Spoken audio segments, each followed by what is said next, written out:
Welcome to In Pursuit of Clarity, episode 16, entitled On the Utility of Self-Sacrifice and the Heroic Ideal. This cast will be a special one for me, dealing with a subject of such importance that for quite some time I felt I should wait to tackle it in a full-length video. But considering how long this list of subjects to cover is growing, I've decided instead to start dealing with such topics in these podcasts, and then hope to later revisit many of them in a more elaborate and comprehensive way in video format down the line. We'll be discussing the concepts of self-sacrifice and heroism, and why these are so fundamentally important in seeking to create a healthy society, or nation, or world. One of the most unfortunate side effects of our increasingly corrupt and degenerate culture is that we've lost so much valuable context and several important frames of reference with regards to how we view our world. Our language has changed, and with it, our perception of reality, with each of these changes playing into and fueling the other. Many of us have lost the ability to deeply understand heroism and self-sacrifice, let alone their purpose and utility, and the reasons they're so immensely valuable. Popular culture has served to do two things to reshape this landscape in our minds. Firstly, it served to change our idea of heroism and what it means to be a hero. We now live in a time in which someone with an unnatural sexual preference or some gender confusion can be labeled a hero for simply speaking about these things loudly and proudly, as can anyone willing to play a part in aggressively attacking or deconstructing traditional Western culture in a creative or novel way. This serves to both alter and cheapen the word hero.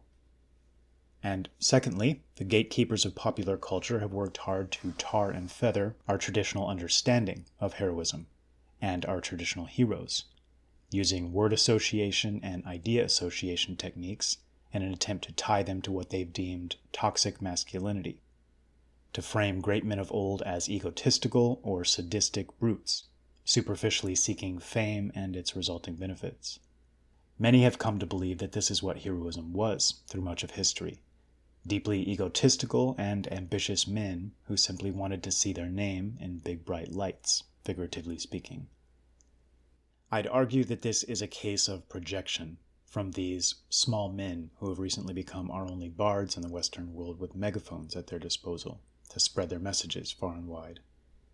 They'll always find a small and petty motive, because they can't help but put themselves in the shoes of these men and interpret the why of their actions according to what their own might have been. I'm here to argue that I believe our traditional understanding of what it meant to be a hero was something very, very different, and something so vital and important to the shaping of healthy human beings that its importance can hardly be overstated and must not be understated.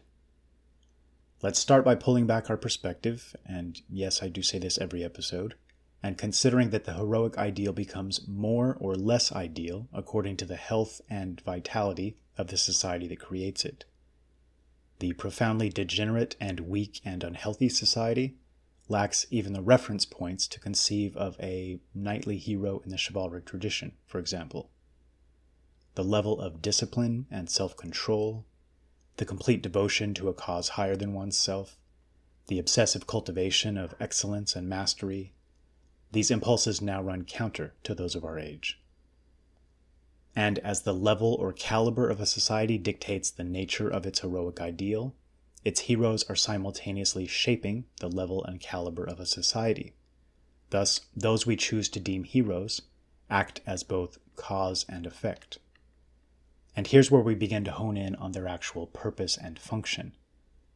They are central pillars, rallying points, teaching us how to best be, how to best navigate the world around us. And they become shapers and sculptors, with society acting as their block of marble.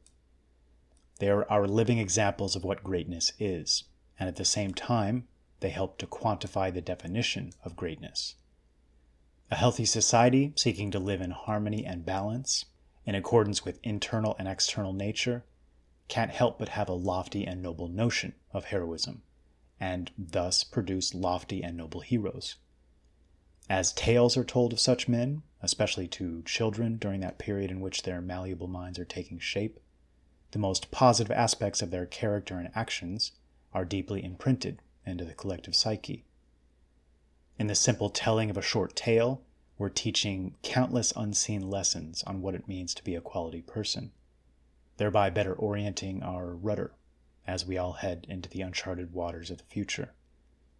Such simple stories are akin to arming one another with right thinking and examples of right acting, with the best of them imprinting meta-level lessons applicable to virtually any time or place.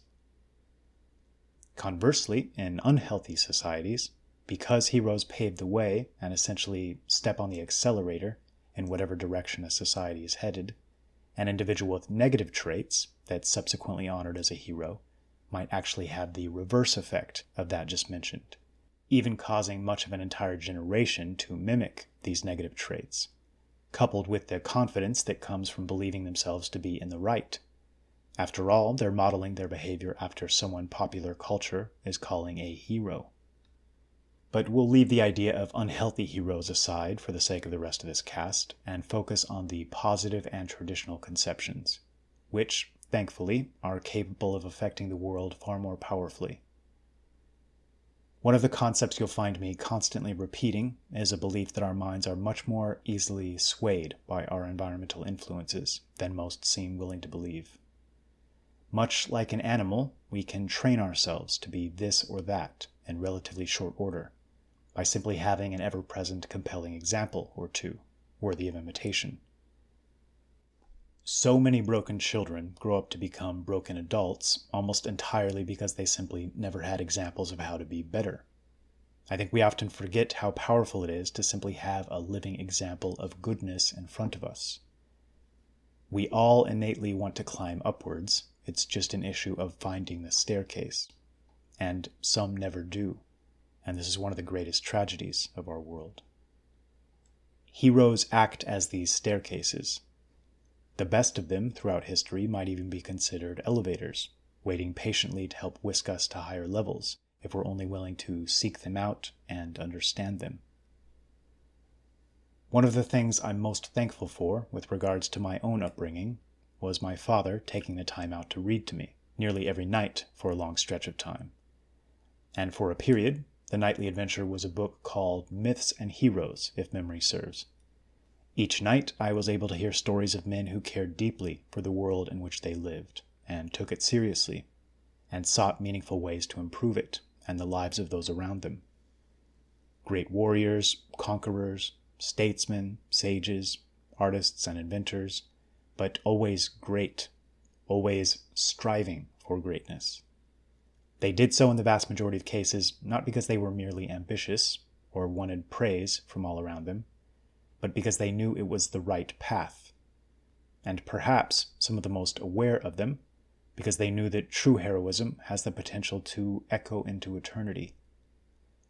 We still discuss men and events of thousands of years ago as if they were yesterday.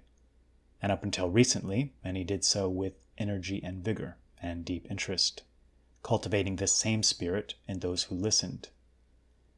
This means that a single act of true heroism had the potential to plant seeds in millions of minds over endless generations and produce similar modes of thinking, similar behavior, a striving for similar greatness. Picture a ball of energy radiating outwards in every direction, producing other storehouses of energy that proceeded to do the same indefinitely.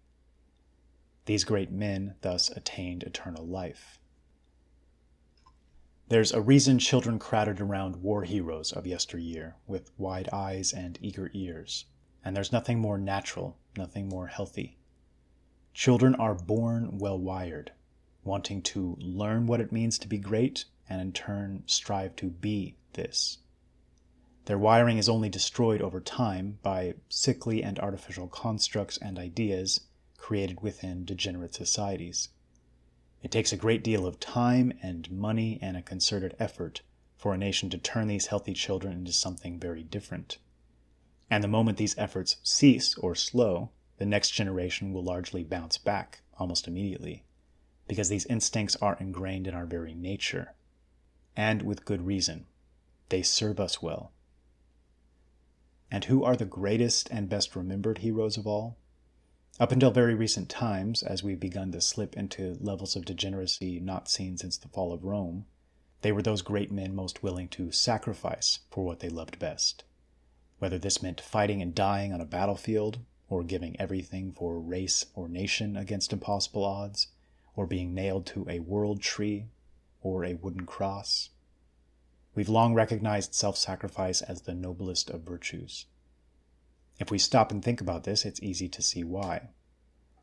After all, what is self-sacrifice but one man being willing to undergo hardship to make the lives of so many others fundamentally better?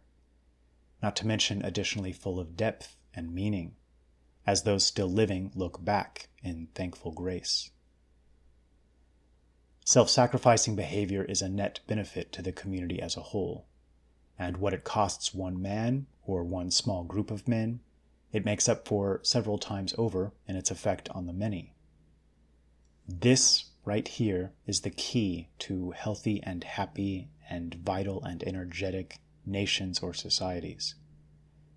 If men live among those they trust and feel a resonance with, those they feel a kinship and connection to, they can't help but view their neighbor as extended family, and they're often willing to go to any lengths to improve their lot accordingly.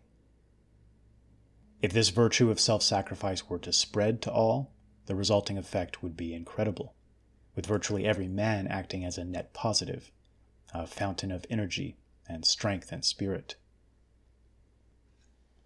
What we face currently is a cold, dead, and confused world. But that flame is still there, burning quietly and largely unnoticed in the background.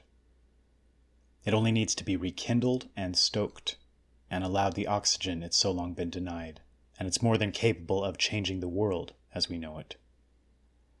As soon as we're able to rediscover our own set of virtues, so efficiently buried and obfuscated over the recent decades, and again embrace that more lofty and noble outlook on life, and again understand the nature of greatness and the value in striving for and towards it, this world will cease being an increasingly small and petty marketplace, and instead function more like a tall and sturdy staircase to something far greater.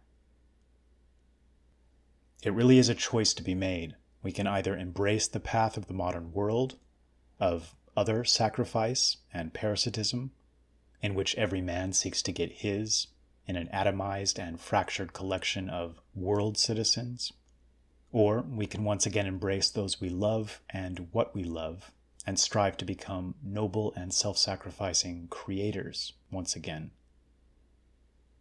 I firmly believe the former would lead to a true hell on earth, whereas the latter has the potential to lead us into a paradise the likes of which we've not yet experienced. I urge you all to revisit Homer's Iliad and the Odyssey, and the Norse Eddas and sagas, and even Grimm's fairy tales.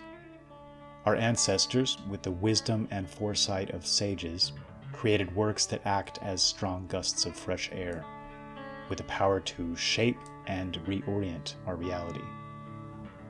This was our language.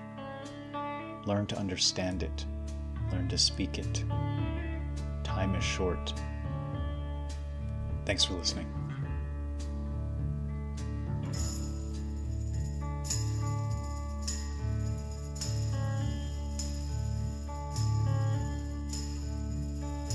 This is the end, beautiful friend. This is the end, my